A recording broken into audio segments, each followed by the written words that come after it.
Welcome to St. Timothy's News, hosted by Danielle Lyle. It has been almost 20 years since the Civil War began. Now Reconstruction has ended. What does this mean for us? At first, there are rival plans. We shouldn't be too hard on the South. Also, we should require 10% of voters to take a loyalty oath to the Union for them to set up a new government and require them to abolish slavery. Also, provide education for African Americans for them to regain representation in Congress. This is murderous! Confederates should be punished and African Americans deserve full citizenship. The Wade Davis bill is clearly the most reasonable. A majority of voters must swear loyalty to the Union. None of this 10% nonsense. African Americans must have full equality before the law. Here, President Lincoln signed the Wade Davis bill. How about I don't sign this? Amid this confusion of plans, the Freedmen's Bureau emerged. It provided food, healthcare, and education for former slaves in the South. But Lincoln's death in 1865 shook the nation. Throughout the North, people mourned. Oh, not Lincoln! No.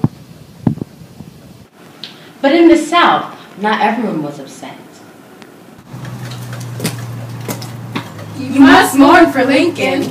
I have mourned enough.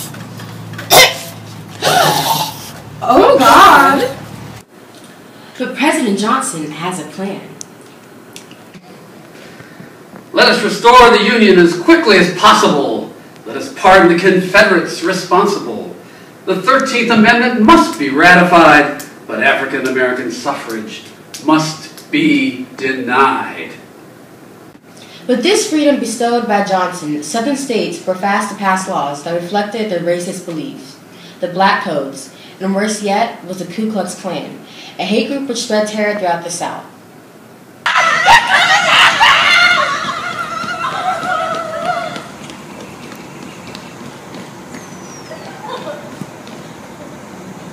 The 14th Amendment was then passed by Congress. It meant equality under the law for all citizens, and said that any state that impeded these rights would lose representatives in Congress. Southern states had to ratify the 14th Amendment to re-enter the Union. But the 14th Amendment seemed not to be specific enough, so the 15th Amendment was also passed. This specifically stated that it was illegal to restrict suffrage based on race or color. And by 1870, all Southern states had been readmitted to the Union. Now we turn to our former slave, Robert Smalls, who is now a state representative, to ask about the great successes of Reconstruction so far. I think the greatest success so far has been people like me, who are now able to hold important positions in the country, which would have been impossible before. Another great success has been the public school system. I think it will be the most important thing future generations will be able to take advantage of.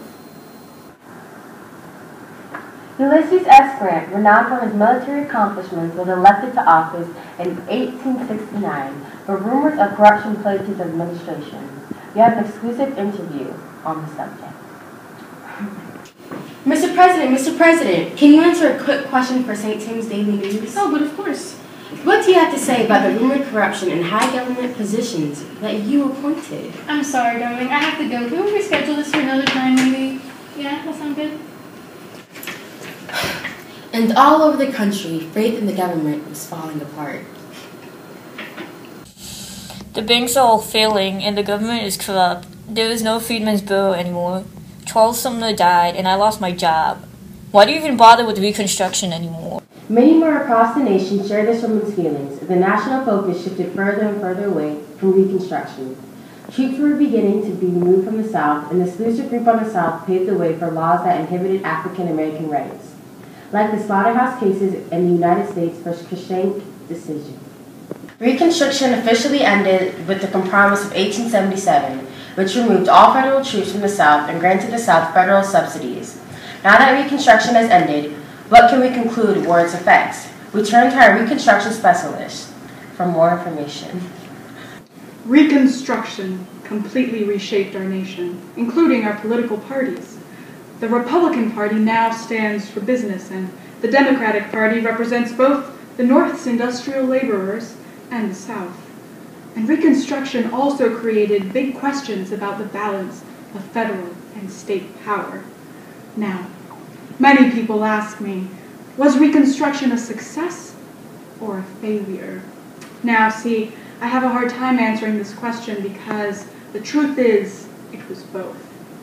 Some of the successes are the public school system, which is an invaluable commodity to future generations, and the end of slavery caused our agricultural system to diversify immensely, which was also a success. African Americans now have the right to vote, and there are a great number more opportunities for them now, ranging from holding public office to being able to own their own land. But Reconstruction failed in many aspects. Despite African American suffrage being gained, women are still unable to vote. And while African Americans have more opportunities than before, it would be ludicrous to say they are completely integrated into our society as equals. And there is still a rift between the North and the South that will take decades to heal. With that in mind, we leave you, the viewer, to ponder this question. Was Reconstruction a success or a failure? You decide.